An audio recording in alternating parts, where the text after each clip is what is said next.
We're going to start with Klaus Martens. I'm so glad to have him here, and it's a gift, and thanks to Catherine Coles for helping out on this, and just really pleased. It feels like a gift to City Art and a gift to you all as well. Klaus Martens is a poet and translator and literary scholar living in, if I get this, Saarbrücken, Germany. He's a member of the P.E.N. Germany and German Writers Association and has published 11 books of poetry. Translations of his work were published in Japan and the United States. He's a German translator of works by, among many others, Wallace Stevens, Thomas and Derek Walcott. He is also the author and editor of 16 scholarly books, and we're blessed to have him. Please welcome Klaus Martens.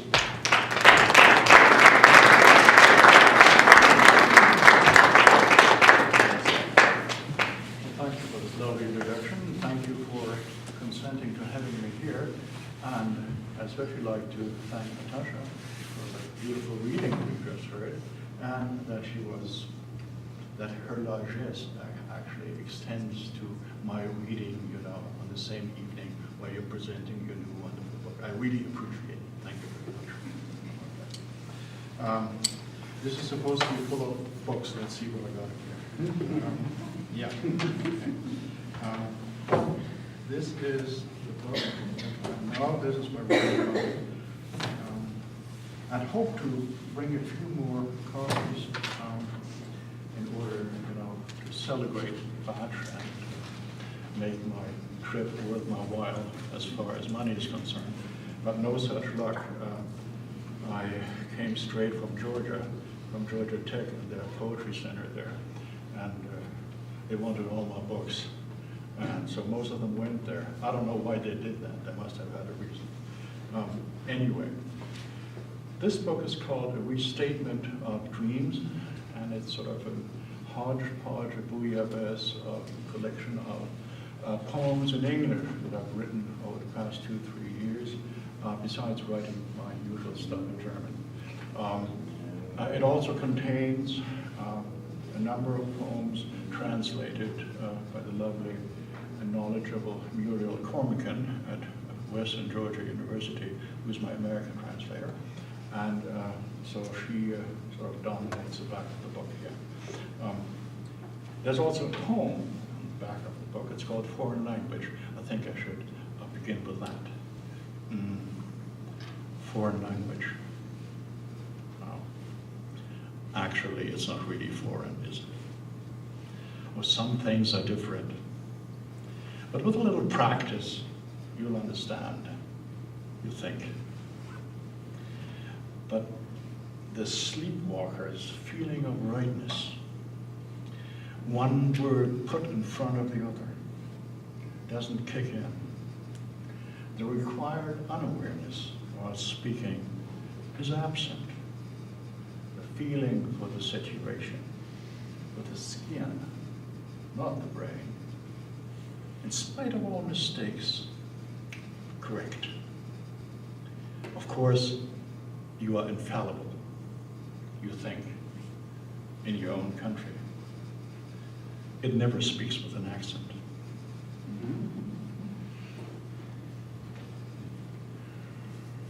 The first poem in the book, well, the book takes its title from the Restatement of Dreams. The urge to settle down, to finally settle down. A sunny street in a fragrant suburb, or the sweet countryside, the renovated shack with most comforts,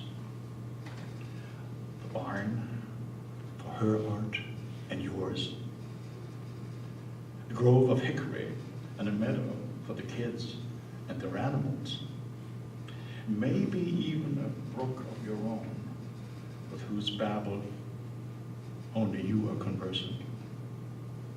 The urge to settle down never leaves you, as you leave another approximation of your dream for the next. The urge remains and comes again, for moving is what really moves you, the restatement of dreams.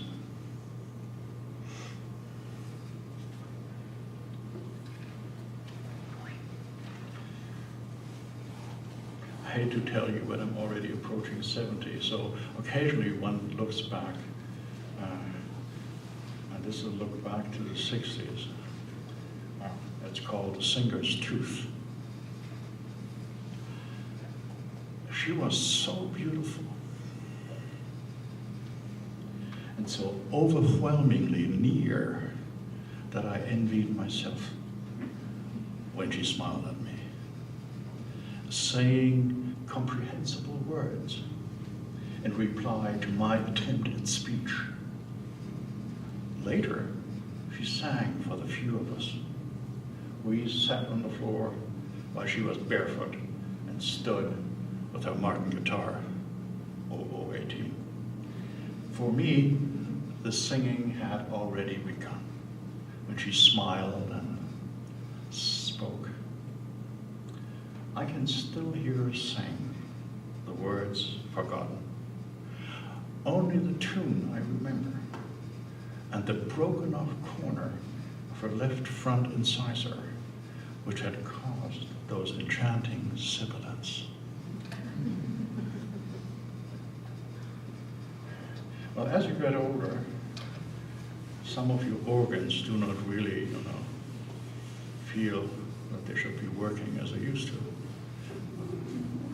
So, of course, not known to you, it's only known to me. A little prayer, I think, is in order. To you I pray, it's called.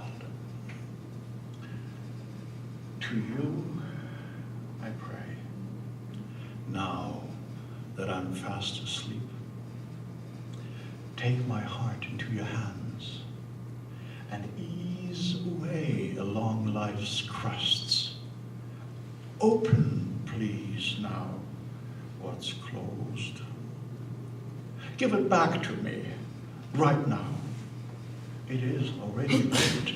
The wound has to be stitched, but first let blood flow through again. And do give back the mystery. Scary.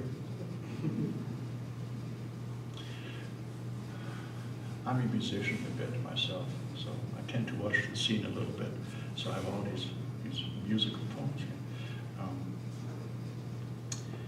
This one is called Death of the Heroes. Can you understand me? Okay. Now what happens? What happens to the nameless when one after the other, the immortals die? When the role models fall off the walls, the inner walls, the idols drop from the hymn books, the fixed star disappears into the abyss of the aged heart. What happens when all that's left are the voices conserved in the ear until they too have faded, and one, alone with a mute soul, has to pipe up against the void?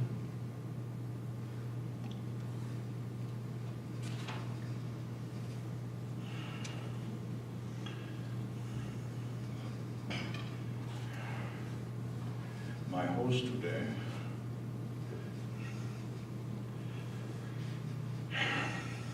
she already heard the story. Okay. What happens is that you can be dead sure that once you have this idea, this thought of a thing or a person, at least 5 others are having it at the same time. Okay, you have to be quick about it in order to realize it. In my case, it was the Coen brothers who had the same idea. You know what I'm talking about. That's good. That's good. Okay. Yeah. Only his name was not Welsh. It was Dutch. Okay. In reality. Okay. It's called The Mayor. He never fell off the stage. Not entirely.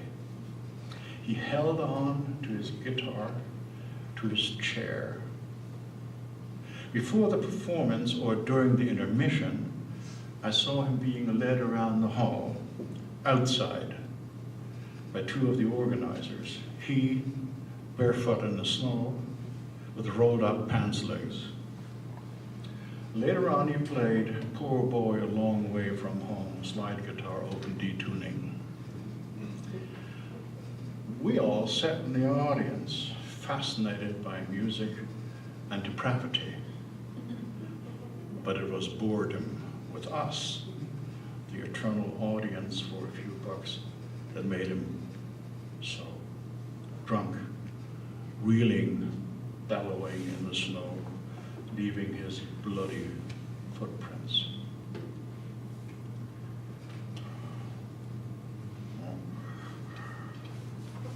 Here's a bit of biography.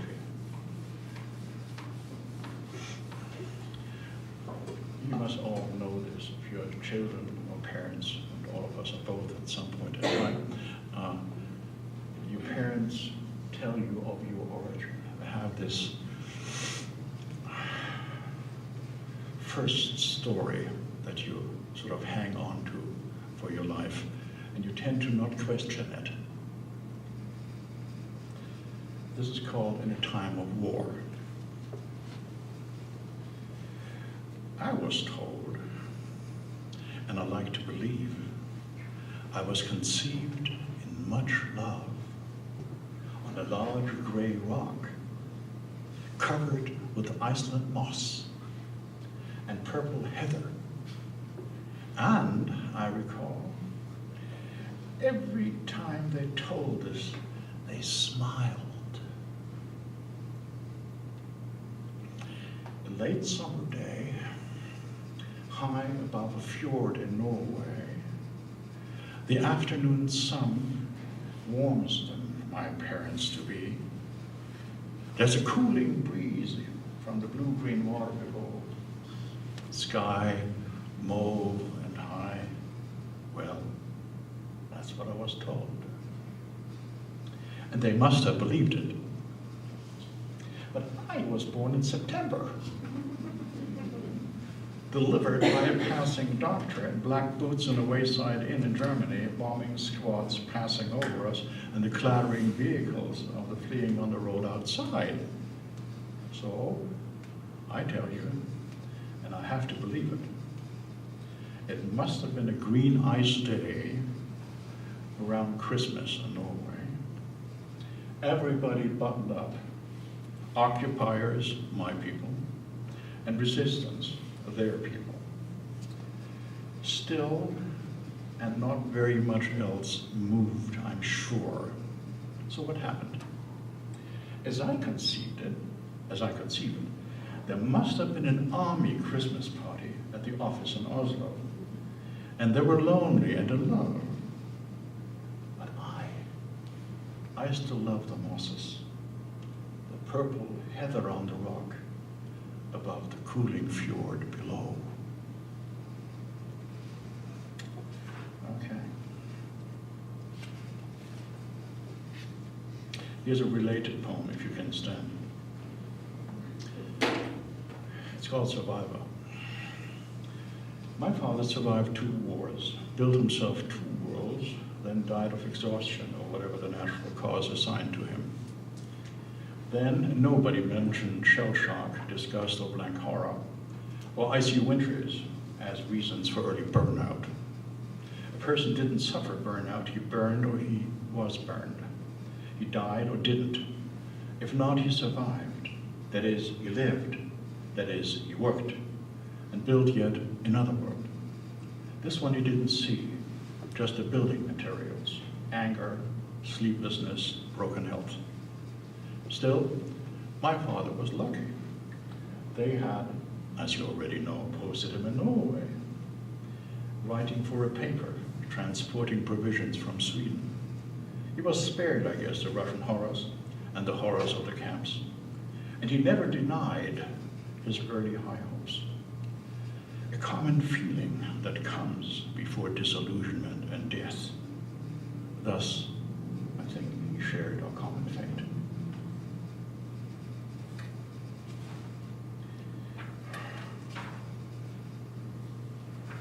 Well, there's one more, but I'm not going to read that. I spent a long time up in Connecticut and Massachusetts, teaching, being a student, all sorts of things. And I once had a house near Route 2 on the way on this highway between Cambridge and Concord, Massachusetts. I don't know, you know? Yeah, I do. You're nodding, yeah? That's good, okay. Now, there's Walden Pond. That's a place where everybody goes to swim in the summer. I don't know whether there's any other reason to remember it. And you know, there's this hut nearby that they rebuilt. The Park Service has done it. Beautiful, tiny. You're not allowed to enter it, but it's there. Okay. But there's something else near there, a plot of land, and that's what this poem is about. It's called "Here Lies Henry."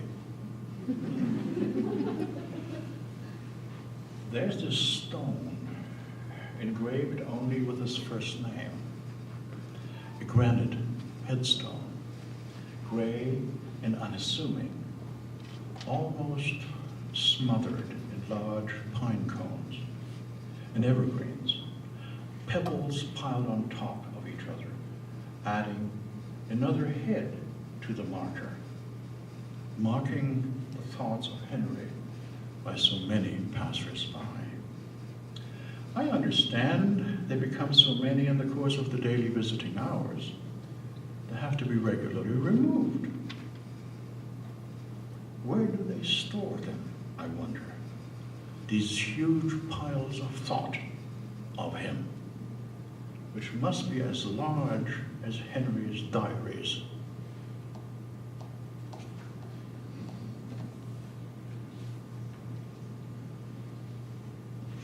Okay, do we still have time?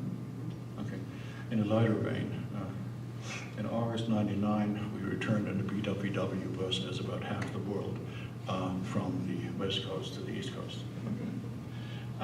Okay, August 1969 it's called. One evening in August 1969, we stopped for the night off a road near a pond somewhere in Iowa. Now, that was a mistake. The mosquitoes were as big and as brazen as Apollo 11, remember? At liftoff time. And the biggest campfire couldn't keep them away.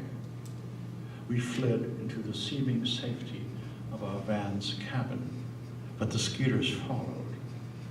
Neither could run away from the other. Boy, were they swollen with our blood. We expanded in spots where they stung.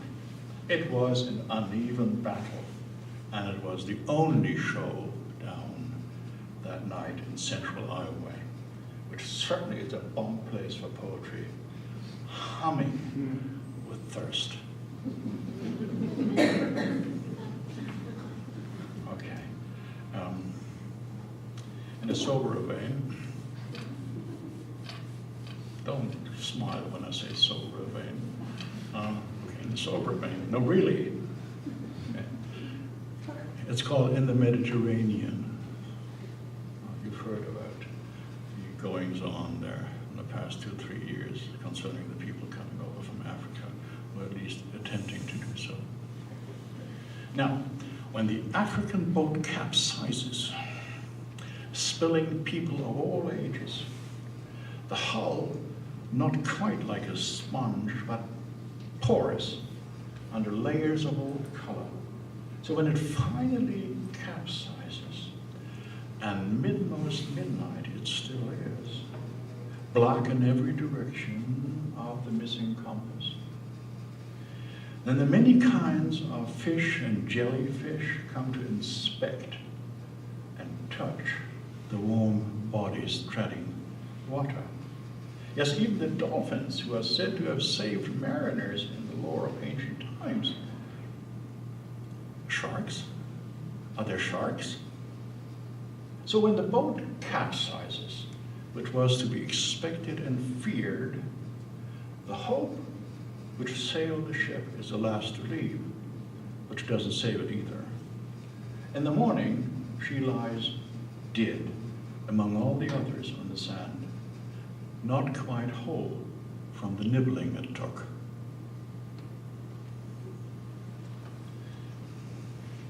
don't imagine it. Okay.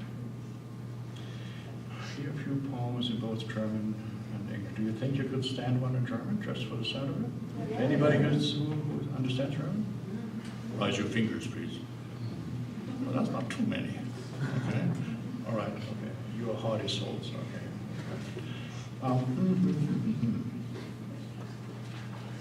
I'll read it in English first, and then in German. It's called Vespers.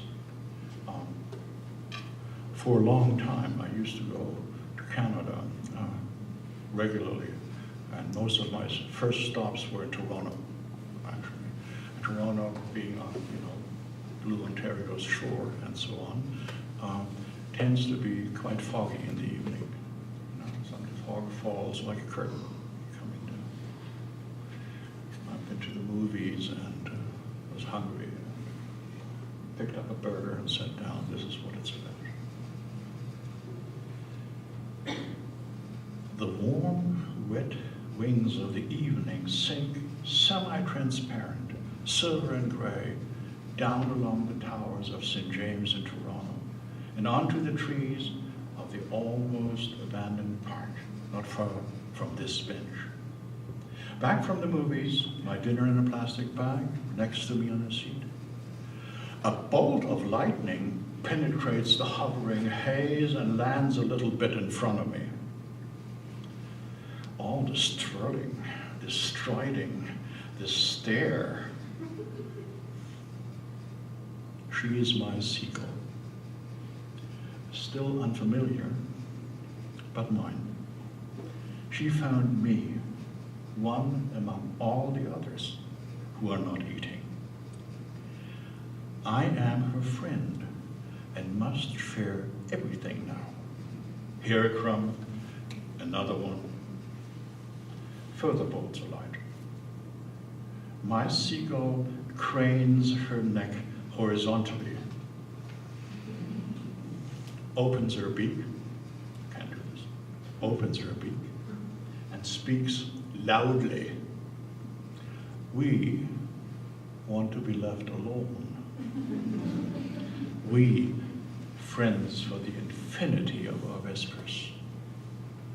Die warmen, feuchten Flügel des Abends sinken halb durchsichtig, silber und grau, an den Turm herab von St. James in Toronto und auf die Bäume des fast verlassenen Parks nah bei dieser Bank. Zurück vom Kino, ein Abendessen in einer Tüte, neben mir auf dem Sitz. Ein Blitz durchdringt die schwebenden Schleier und landet ein Stück vor mir. Dies Drehen, dies Schwein, der Blick. Sie ist meine Möwe. Unvertraut noch, aber mein. Sie hat mich gefunden, den einen aus allen anderen, die nicht essen. Ich bin ihr Freund und muss jetzt alles teilen. Hier ein Brocken, noch einer. Weitere Blitze kommen herab. Meine Möwe streckt waagerecht den Hals, öffnet den Schnabel und spricht laut. Wir wollen allein bleiben. Wir Freunde für die Ewigkeit unserer Vesper. I think this has lasted long enough. Thank you very much.